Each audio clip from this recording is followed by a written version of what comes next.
So I've always had that positive kind of reaction from men.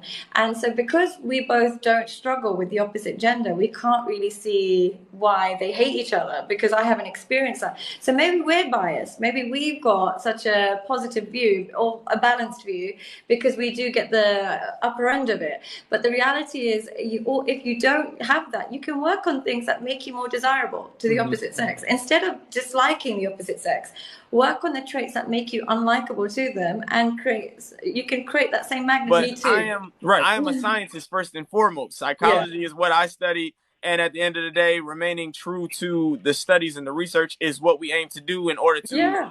better people's lives. Mm-hmm. So I thought, what better way, who better to speak to than another psychologist who can Yay. actually provide an Yeah. in-depth analysis of why they say Inshallah, God they're willing, like God willing, angry yeah. feminists.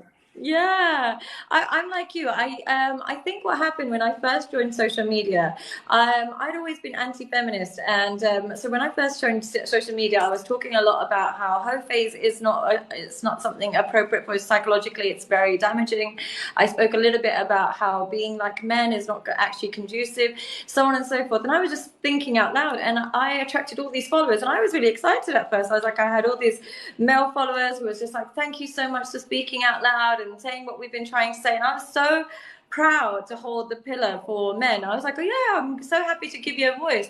But what I found is the moment I would do a neutral video, or a video that was actually more about just, what men need to do to also make a happy home, they would turn on me, and they would be so critical and so degrading, and all of these things. They're like, oh, you're just a woman, and I bet your body count's like this. And I was like, huh?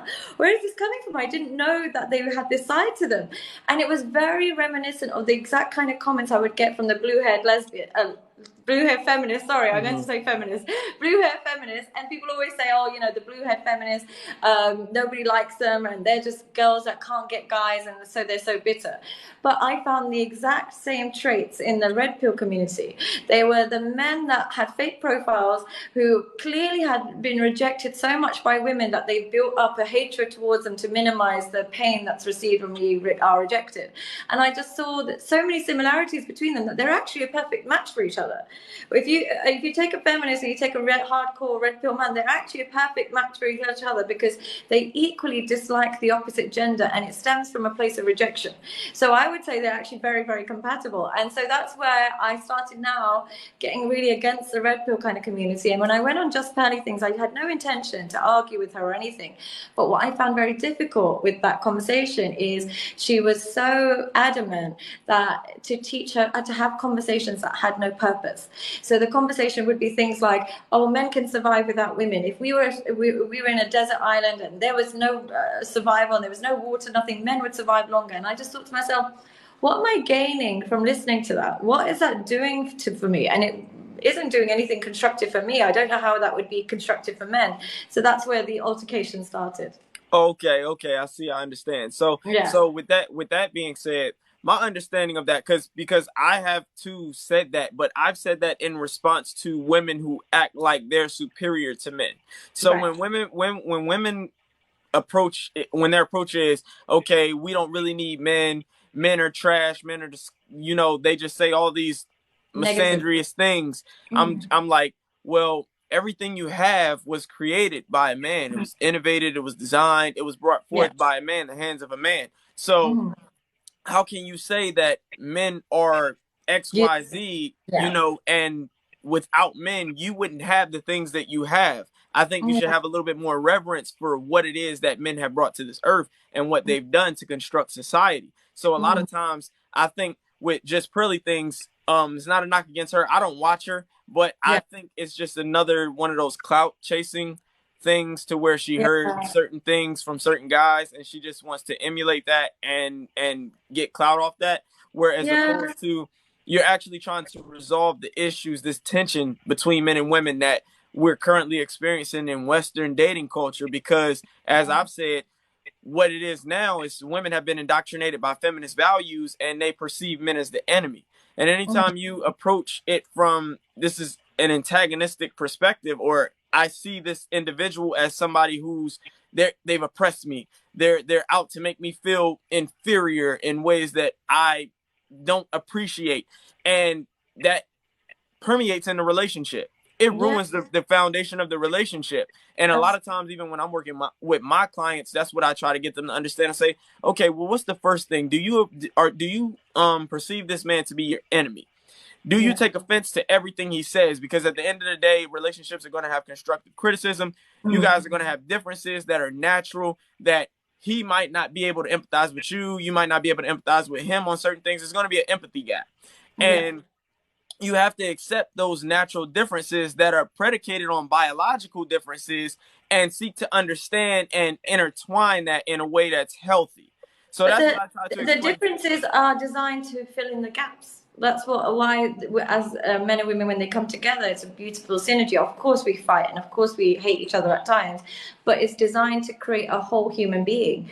And when we have children, they require the gaps from one is filled by the other, and it's actually an essential codependency. Men and women need each other, and it's a strange world where it's like boys versus girls. It's like being in high school again. And what I find a bit difficult when I'm conversing with red pill or feminists is both of them, they are so indoctrinated by the narrative that when you're trying to talk to them, they don't actually, they're very predictable.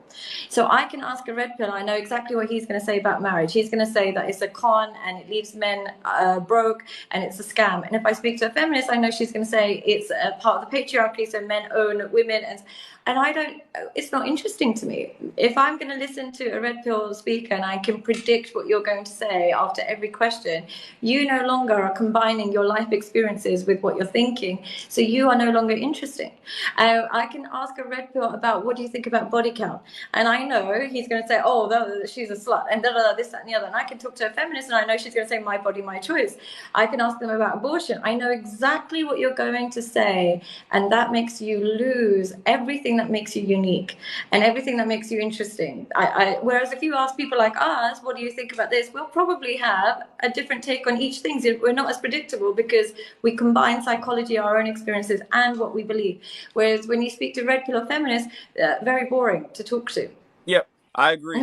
And I think one of the advantages that I have, and I also try to incorporate this into my clientele and what I talk about as well. I haven't had the average experience of the average man. I'm well aware that the average man is not desirable to women.